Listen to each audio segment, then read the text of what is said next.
Welcome to Power Up Your Practice, the go-to podcast for law firm owners and managing attorneys working on the business, not in it. I'm Ruby Powers, your guide into the heart of law practice management, bringing your insights from leading legal minds, trailblazing attorneys, and expert guests who provide practical perspectives on running your firm more effectively and efficiently. And before we dive in, I'm thrilled to announce that my latest book, Power Up Your Practice, is out and available on Amazon. It's packed with actionable advice for growing a successful law firm. Be sure to grab your copy today. And don't forget to subscribe to our newsletter for exclusive tips and resources. And if you're enjoying this podcast, we love your reviews. They help us reach more attorneys like you who are striving to build the practice of their dreams. Prepare to open your mind, be inspired, and power up your practice to the next level.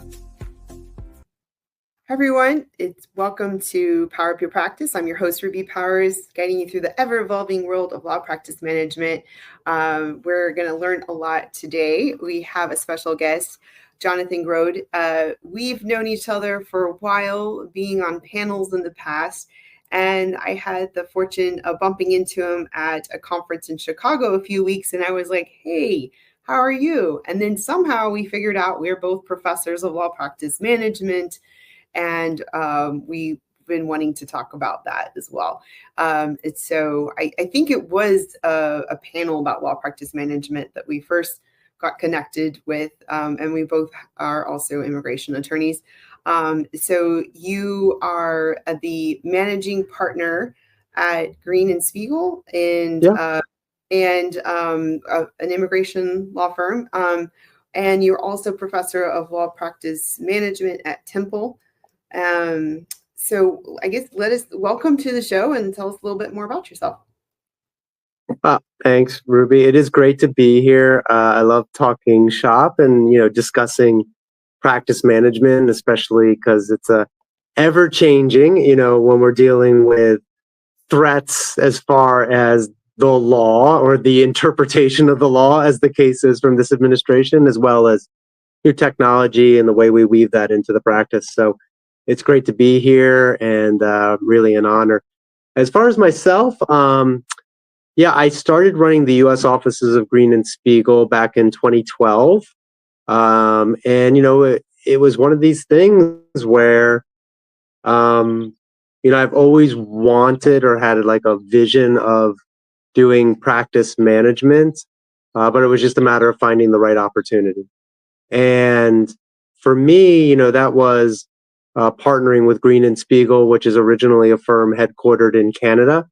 They were looking to expand to the US, and because of my wife having her residency assigned to her, I was looking in a different city. I was looking for a new opportunity. We started the practice with me and two offices, one in Rhode Island and one in Philadelphia, and one paralegal in each space. And now we've grown it to 7 offices, 26 lawyers, and a staff of a little over 100, which is not huge in the grand scheme of firms, but for immigration shops, it's pretty big. Yeah, that is really big. Wow. So there's a lot that we could, unpack here. Like one that you joined like 13 years ago and then helped it grow, and that you weren't like one of the original founders, but you're a managing partner. And I mean, how, for those listening, we have a lot of managing partners, attorneys, right-hand associates. Like I don't know, walk us through a couple of the things you've learned or like some of the struggles you've gone through. I mean, that's a lot of growth. Do you think it was too fast or just right? Or what are tell us some of your war stories if you're willing to. Yeah. So I'm just going to try to change something real quick here on the internet connection. Sorry. No problem.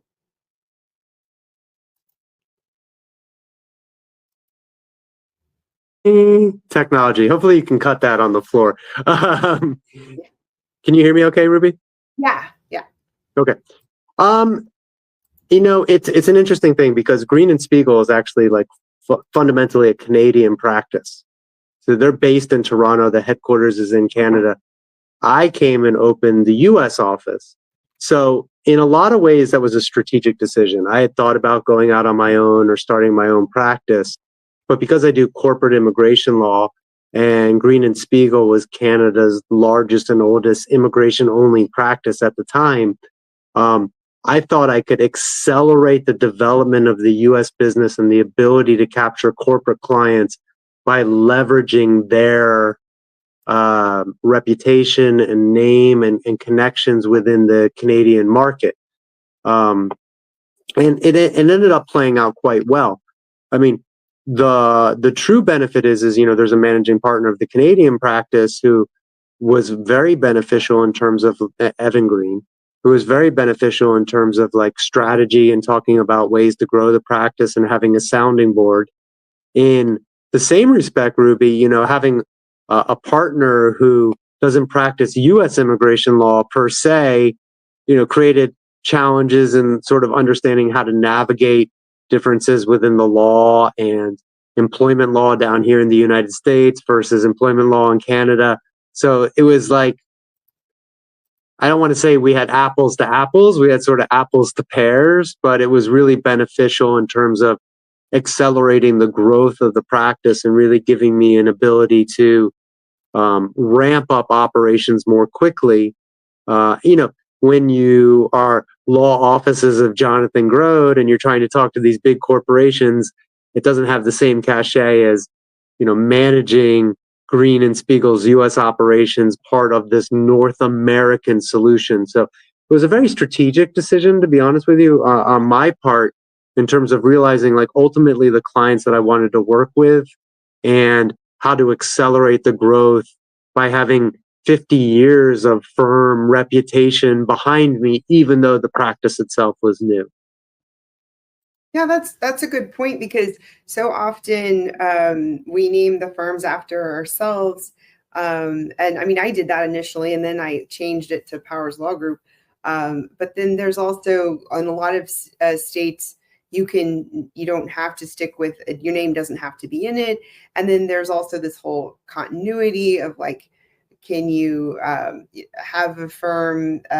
Could you sell a firm? And yeah, you can, but like just the history of that has changed. We could do that only so many, within like our life, about a lifetime or so.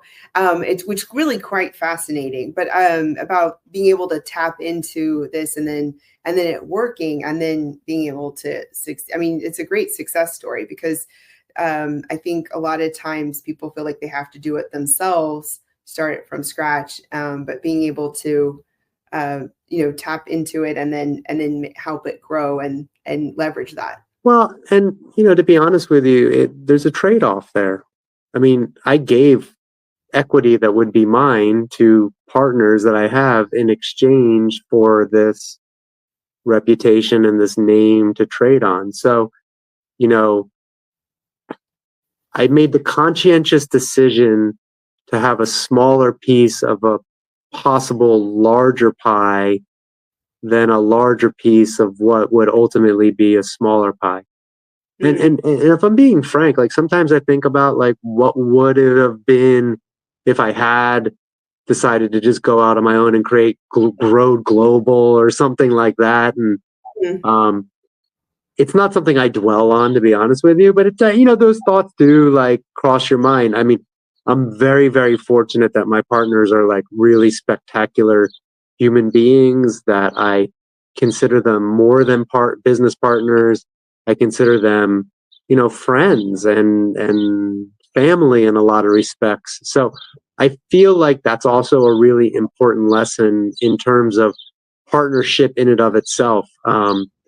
Oftentimes when we enter into business relationships where they're going to have a long-lasting impact, we think about the economic and financial gains that might befall us, but we don't think about the underlying relationship component of it. And in an interesting sort of way, whilst a lot of the staff that might work for you has a transactional feel to it, when it comes to the people that you trust the most, it needs to be a little bit deeper, a little bit more thought out, a little bit more pragmatic. And I had the benefit of working with Evan and the firm in Canada for years before as an associate, just in terms of trading cross-border work. And I had a familiarity with how they operated.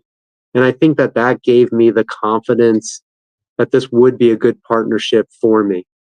So that's a big part of it. I know too often people get into partnership agreements and then they realize that there isn't a personality fit with the people that are leading the firm. You have to have the same goal and drive and vision. And one of the beautiful things about this relationship is I have more or less carte blanche to do what I want to do on the US side. But when I have a question or a problem or there's an issue, there's always somebody there to listen.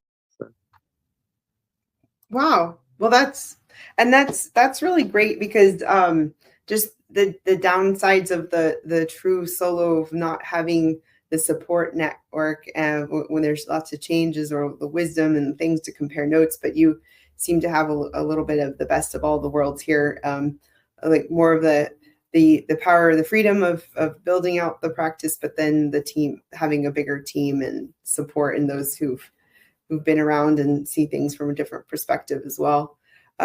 So what what are some of the things you learned in terms of like building up your team and like some of your staffing hires?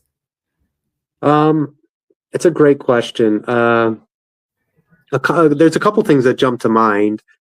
One is, I think there's various phases of growing a practice. And what I mean by that is like there's an initial phase where you have to have a very consistent message as to what the goal and the vision of what you're trying to build is and the way that you're going to go about doing it. And what I mean by that is you have to be consistent. You have to like be very even keeled. People look towards a leader of a practice to drive a particular vantage point and growth model through. And I think really, really good leaders are able to get people to buy into that vision and to get on board and realize that they're building something that's bigger than them. One of my concerns with law practices in general is until the ABA gets around to saying that private equity can buy practices, we don't have a lot of value outside of what we just generate. I mean, these businesses don't trade at high multipliers when you go to sell. So, you have to be conscientious initially if you are building a practice that is going to be you and your personal legacy and it ends when you end, or if you're trying to actually create an institution.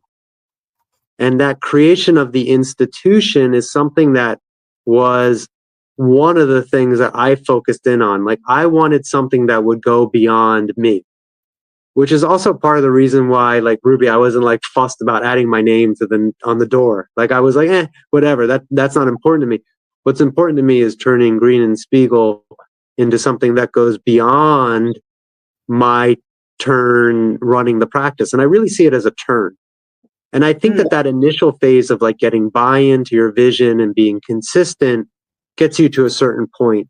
And one of the things I've been focusing on for the past couple of years is this concept that a good leader can get people to follow.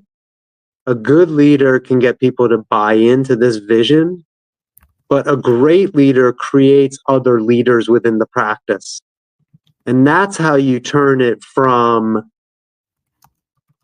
just you or just your particular turn to something that could potentially go on for generations to come. And you see this with the firms that become substantial, multi-generational. And that's something that I've been focusing in on a lot. So identifying individuals within the organization that have the ability and propensity to become future leaders has been like a critical part of the past couple of years of the practice. I don't intend to be managing partner forever. I look forward to the day when then I hand it off to the next generation. Now, I have certain goals and objectives that I want to achieve, and there's certain things that I want to get to where I'll say, okay, I feel like my job is done. But, this concept of creating other leaders within the practice is paramount to the long-term viability of the enterprise. And I've been very fortunate. I have a great partner down here in Philadelphia who Dana Imperia, who I think is going to be an amazing leader of the firm. But we also have like another group below that we're also trying to develop and give these leadership skills and autonomy to. And that to me has become like a big focus of where I'm trying to point the practice as we move into this like second decade of existence. That's such a great point because I don't think we talk about that a lot. Like so often, um, I don't really remember anyone making a big point about that when I was starting my firm or along the way. But I realized like I had to build up an infrastructure, that there was a hierarchy, that it wasn't all about me and that I could get away. But then also as I've grown, I realized I need to develop these leaders. Like not okay, yeah, I learned management and delegation, but I need my team to learn that too, and then I'm like, okay, so here's some good evaluations, and like, how would we have done this differently? And you just give people deadlines. There's a lot of different things that we're teaching.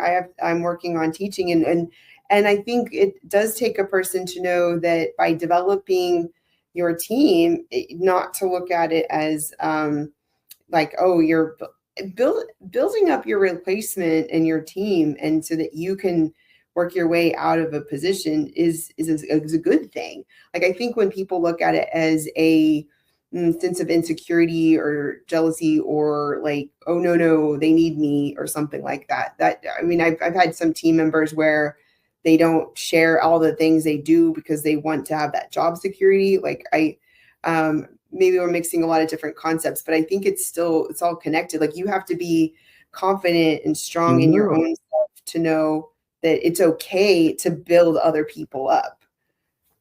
And the other really tough like mental gymnastics to get your head around is if somebody does something different than how you would have approached it or done it, that's okay too if it achieves the ultimate goal that you're collectively trying to obtain.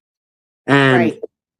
so often I say to myself, geez, I wouldn't have done it that way. But I have to, and that was something that I would struggle with. I would struggle with that. And at a certain point, I'm like, you just have to be okay with that.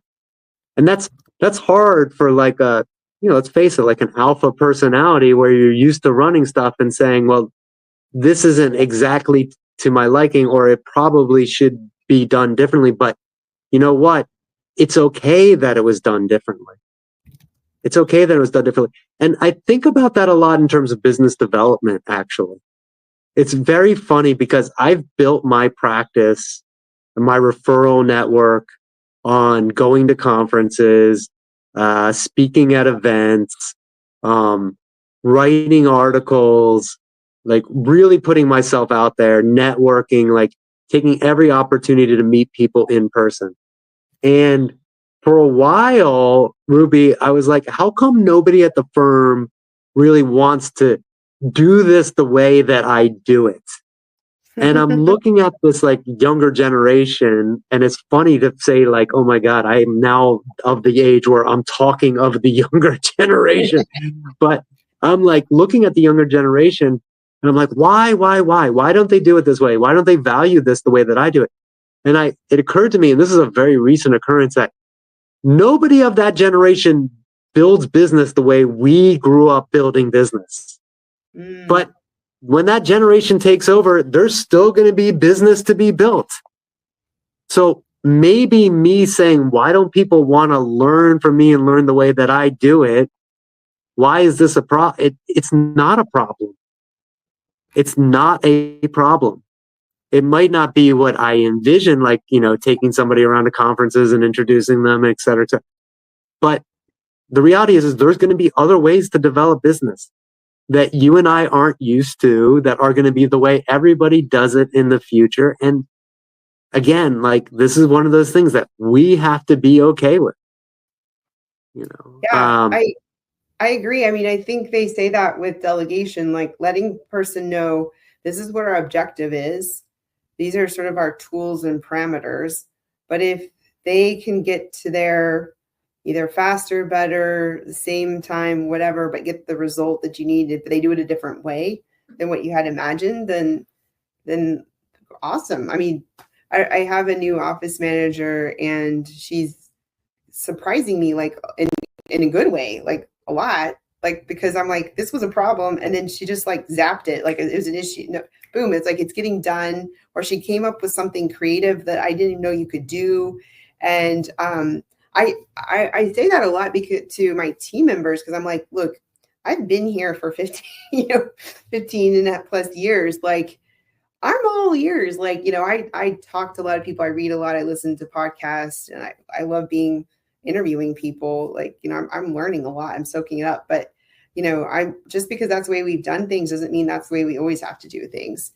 Yeah. And trust me, it's hard. And I don't always succeed at acquiescing probably as much as I should. Because like, I'm sure you feel this too. Like sometimes like you have something, it needs to get done. It's not getting done. So you do it yourself because you feel like some days it's the only way it's going to get done is if you just do it. And I have to like, I have to coach myself to acquiesce responsibility. And it's tricky. These are the hard things of like developing something that's bigger than you. But I think it's critically important. Yeah. So on my mega to-do list, this might be too personal, but I don't know. I think it's applicable to this. At the very top of my mega to-do list, it says, don't always be the solution because I shouldn't be the one that solves everything. Like I should let other people do things, and like sometimes my nature is to try to go in and fix and solve. But then that hinders other people's growth and ability. Like, yeah. Yeah. And it can create frustration. It's so funny because I have this sticky note that I keep on my computer. It says, oh, yeah. Let's have a strategy rather than a reaction. That's a good one. Yeah. I like keep that like right here. I look at it every day. Because like I react, and that's what we do. Like lawyers, by their very nature, we see a problem, we react to it. So, I like to pull myself back. So, yeah, it's funny. I have something I call the massive to-do list as well. It's gotten really bad recently. Like I print my old school list, will print it, and then I'll like write stuff on it throughout the day, but then I'll have different versions and then I have to consolidate it. I've been doing this for gazillions of years, but I never really talk about it. So this is like okay, so I'll tell you one of mine. It's okay.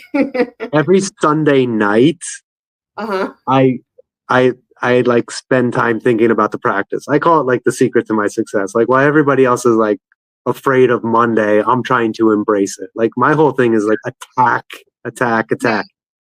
So Sunday night, I do this exercise where I think about the week that was, and then I think about the week ahead. Like, what did I accomplish? What did I accomplish? What I need to accomplish? Then I review my midterm goals and my long-term goals. And I have this document that I break down into quadrants. And it's like, firm practice, cases, personal life, business development, professional development. So it's broken into 6 squares. Every week I rewrite the thing. Wow. Every week. And for me, and this is what I'm saying about like everybody's different. Everybody's got to figure out their own way. But for me, there's something like tactile about handwriting out my tasks that makes it feel more real or tangible to me. Yeah. Like, I was not an adapter of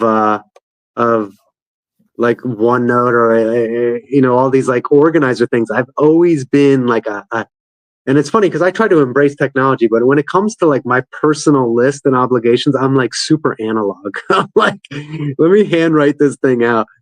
But every Sunday night, I essentially meditate on the practice. Well, that's a great success tip, and that's a great. I sort of do it too, but not as in depth as the way you're saying it. Like I look at the weeks ahead, and I look at the calendar, and I'm like thinking like, okay, what's going to happen? How's that going to happen? Is this does this need to be this long of a meeting? Do I need to, what are my priorities going to be? But I like what you do. Like you really sort of step out and sort of when you rewrite it, like, do you look at the old one or like you just go off of like what it's supposed to be? Like, No. I have the old one next to it, and like, I get the very cathartic feeling of crossing off something that's been Oh, I love completed, and crossing. then I'm adding.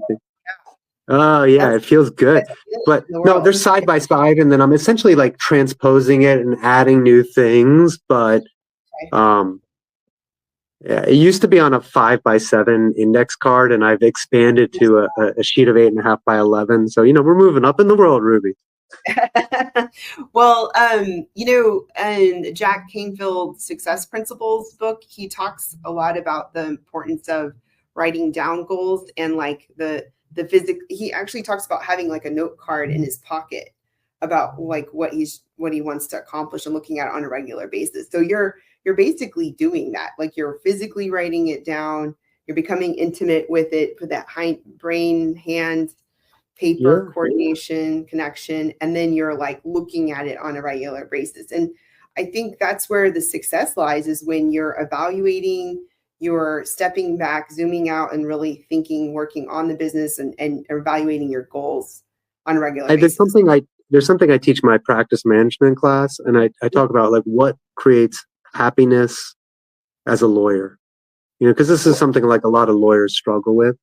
And it's Yeah. like along these lines, but it's sort of saying, I want to make as much of what I do proactive.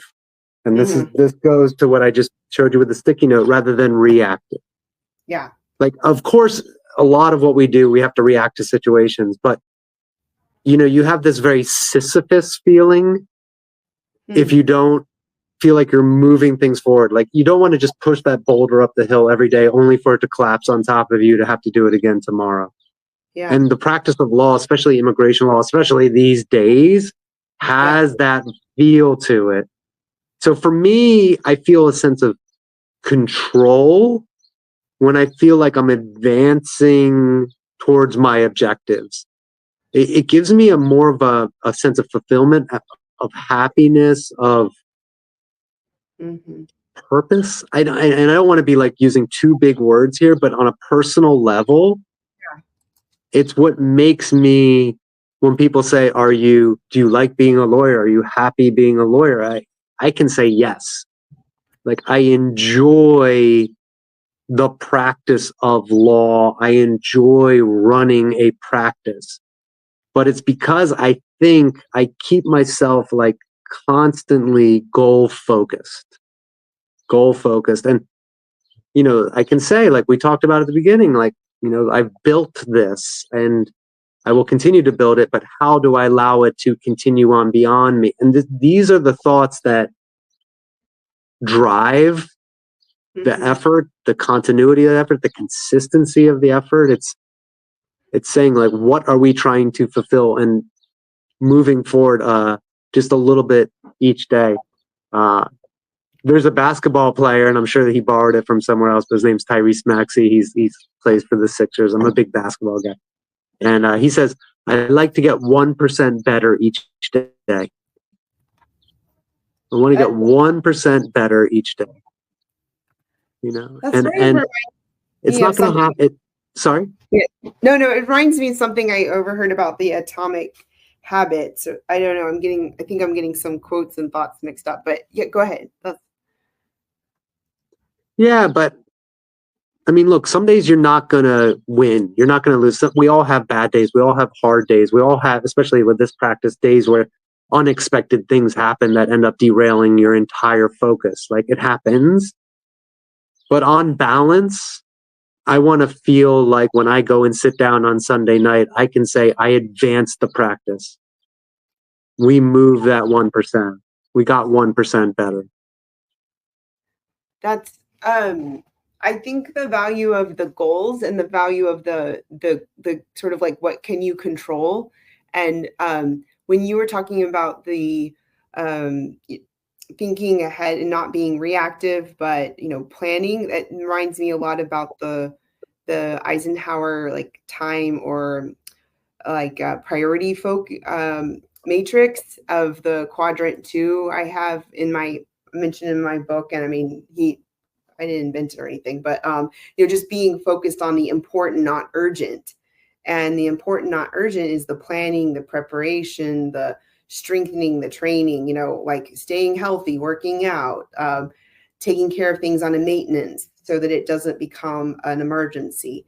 And like quadrant 1 is the important urgent, because there wasn't a lot of preparation and prevention.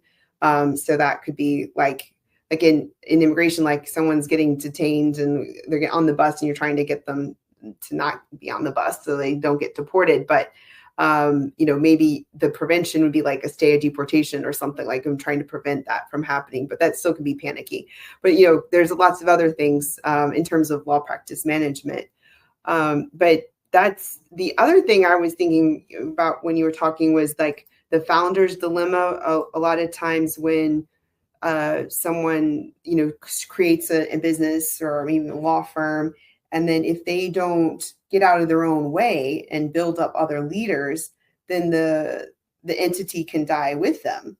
And so that's like, that seems to be a big focus of yours, is to figure out how to take what you've built to go beyond and to have that legacy. Yeah. And I'll tell you something that I do that other people that have founded firms, I find somewhat controversial, but I give away equity. I don't keep it. Yeah. I don't sell it. Like, I give it. Wow. So if somebody is like, and there's benchmarks and there's things you have to do, like you have to generate a certain amount of revenue and that kind of thing, and there's things you have to accomplish. But I've always said if people feel like they own part of it, that buy-in, then it becomes then your vision becomes like their vision as well. Yeah. That's really valuable to be working together as a team and be invested. This concept of work-life balance is something that like we talk a lot about, and I think it's super important. And I try to practice compartmentalization. So when I'm with the family, I'm with the family. When I'm working, I'm working. When I'm riding my bike, I'm riding my bike, like that kind of thing. Yeah. But so, I saw this thing the other day. It's funny because I'm constantly like looking at practice management tips and quips. And somebody said, work-life balance is for the people that you hire to help you fulfill your vision. Work-life balance doesn't exist when you're fulfilling your own vision. And I think there's something to that. But getting the staff and turning them into the future leaders and giving them a piece of the pie or giving them profit sharing or working through these ideas creates that changeover from I'm helping this person fulfill what they see to I'm fulfilling what we see.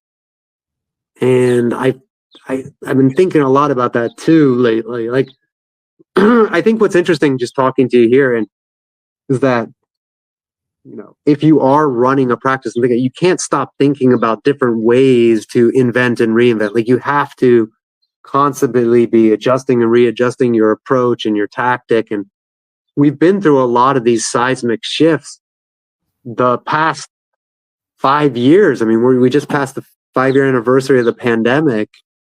Yeah. From an immigration perspective to from dealing with that to dealing with Trump 2.0 and, changing work and remote work and all of these different factors that have crept in. If you're not willing to change and adjust, then I think that's when you begin to start to fail. Yeah, I agree. Like I've been reflecting on this concept of the whole, set it and forget it. I think it was for some type of a device of some sort, for making food or something. I don't know what it was, but and I think sometimes people just do that for lots of different things, relationships, operations, their tech stack. But it's so dangerous because things outgrow, those concept relationships, tech stacks, operations. You need to reevaluate on a regular basis. You need to work on that quadrant to important but not urgent maintenance. And that's something we talk a lot about in my class is the sort of SWOT analysis. And constantly engaging and, reviewing your strengths, weaknesses, opportunities, and threats. And like that can be for all aspects of your enterprise. I find that is a very, and it's similar to like a quadrant approach, but that sort of way of breaking down the practice and what's coming up really does, makes you look in the mirror. I mean, I teach this law practice management class every fall, and it's like I am reviewing my entire business every fall with the class, and I was about to ask you that. That's what I find is that by teaching the material, by explaining it, obviously you have to know it to teach it, but it makes me think, okay, am I doing what I'm saying? Are the words that are coming out of my mouth what I'm, actually doing? And I'm always like reading new things and asking. I mean, I'm loving that I'm doing the podcast and teaching at the same time, because it's almost like an incubator for ideas. And then I go share it with the class, and then the class over here, and it's like a nice little ping pong of concept. Like, what's another thing that you've learned by teaching your class, or some takeaway in terms of what you're seeing in your students? Well, a lot of these things, like this ideas on like different ways of marketing and, not doing it the way that I'm used to doing it. I'm getting a lot of that from the students and the way they talk about technology. I I find AI in particular to be an opportunity, especially for the practice of immigration law, just because, for the most part, we bill on a fixed fee basis as opposed to hourly. Mm-hmm. And like, because we're on fixed fee, if we can engage technology to cut down on the time it takes to produce goods, we're actually enhancing our profit margin. So I think a lot about that a lot. But I also think about, how far are we away from the government getting rid of all the adjudicators and just having AI be the first line of review and humans be the appellate process? I mean, Wow. the decisions are all over the place already. So I don't think AI and an algorithm is going to be much worse in terms of like overall percentage of approval versus denials. And how do we set ourselves up for like the reality of what's probably coming with administrative law as it relates to the government? So, these are things that I'm like contemplating regularly that I probably would not be putting as much of an emphasis on if it wasn't for the class itself. Well, it keeps us young, I guess. It keeps us constantly on our toes, thinking about like you just said, we were 5 years away from the pandemic starting, but then we've dealt with so much, from more remote work to changes in administration, and to changes in the way we do things. A lot. I think we've also seen a lot more DIY in clients, and now we have AI, and just all the changes that are continuing. I mean, I'm getting ready to. This will probably date the episode, but I'm about to go to ABA Tech Show, and I'm about to get my mind blown from all these ideas, and it's going to be exciting to think about it. But it's changing so fast. It's insane. But I think we're in a better position because we've adopted alternative fee models as an industry more so than traditional law, which gives us the flexibility to incorporate technological changes at a more rapid pace. Like, I would hate to be with a firm that is like hourly billing and like looking at things that are going to cut down on the amount of hours that I can bill. That's like an existential question for those practices. Like, we don't have that issue, generally speaking, within immigration law. So. Yeah, this has been a hot topic in a lot of the legal tech conferences, and just how the inefficiencies of hourly billing. And we do it for removal, but I'm hoping to transition away from that soon once we get. Yeah, I mean, there's certain things that I bill by the hour where I just don't know how long it's going to take me. But if you're talking about H-1Bs and Ls and stuff like that, I mean, you essentially arbitrage it over a period of time and you figure out what the base rate is. And we're getting to the part where we ask rapid questions. What's a favorite book or podcast that you're like, oh my gosh, I need to recommend it? So funny because The reality is I read so much during the day. I don't do a lot of extracurricular reading, but I will tell you one of my historically all-time favorite books is Siddhartha by Hermann Oh, Hesse, which is okay. a very interesting book because it's a Western interpretation of essentially the life of the Buddha. But when I was younger and I thought myself as like some hippy dippy kid floating through the universe, I would like carry a copy of this in my back pocket. But what's interesting about that book is it talks about different phases of life and our interaction with society and where we are.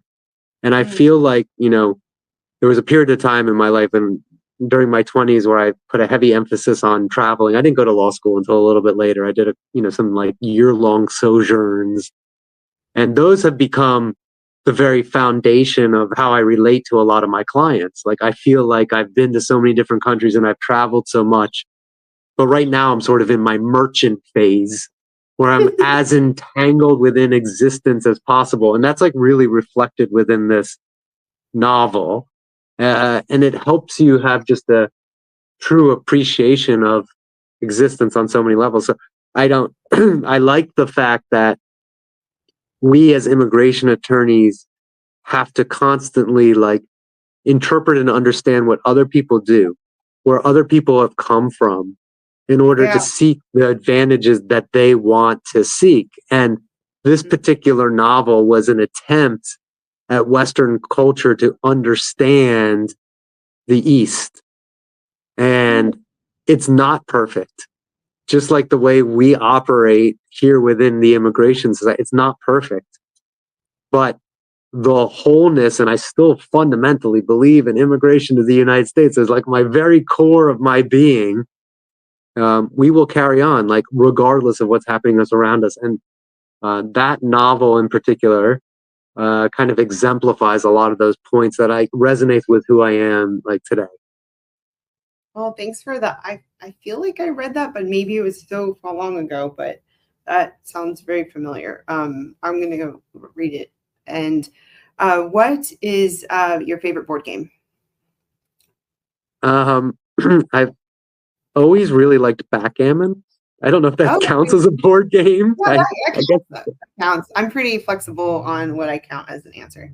There's I a lot like of people. I played a lot of Risk in college. I liked Risk, World Domination, like strategic, but I enjoy backgammon a lot because it has a bit of strategy, a bit of luck, and it Yeah, just it's fast paced, and it's a good bonding experience. Multiple cultures know how to play it instinctually. It's yeah. something you can bond with people over. So I learned how to play it in Turkey. It was a very common like cafe type of a game yeah, that you play. Yeah. huge in Turkey. Yeah. So, Well, next time I'll see you, I'll take you on. uh, I'm gonna have to say it. Oh my gosh. Okay, it's been a long time. Well, Jonathan, how can people find you to stay in touch or learn about your firm? Just um, find you on LinkedIn. yeah, so the firm is Green and Spiegel. The U.S. is practice is what I run, but if you go to g-and-s-us.com, you can find the practice, or you can look me up on LinkedIn. I will say this, and I think Ruby, you and I share this like very, very, very much. Like, if people reach out and they want to talk about their career or their practice or where they're going, I will always make time, and I mean that. It's really, really important to share because nothing we do is actually proprietary when it comes to legal practice. And I really do think if you give back to people, you create new relationships, and by doing so, you create opportunity for yourself. So yeah, reach out. Well, that's that. Thank you for that. Welcome and offer to listeners, and I really appreciate that. And it's been great.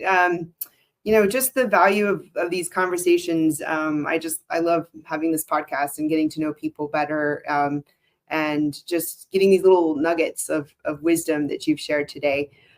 So thank you everybody for listening today, and feel free to keep following us. And in between episodes, you could find us on the Power Up Your Practice Facebook page, and we will see you next week. Have a great day.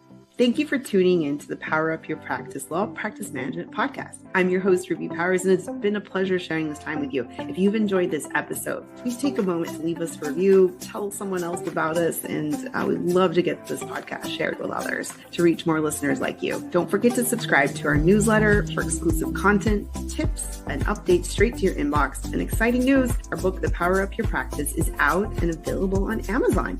It's packed with strategies, 25 chapters, to help you elevate your practice and achieve your goals. So join us next week as we dive into more advice and insight on law practice management. We'll see you next time.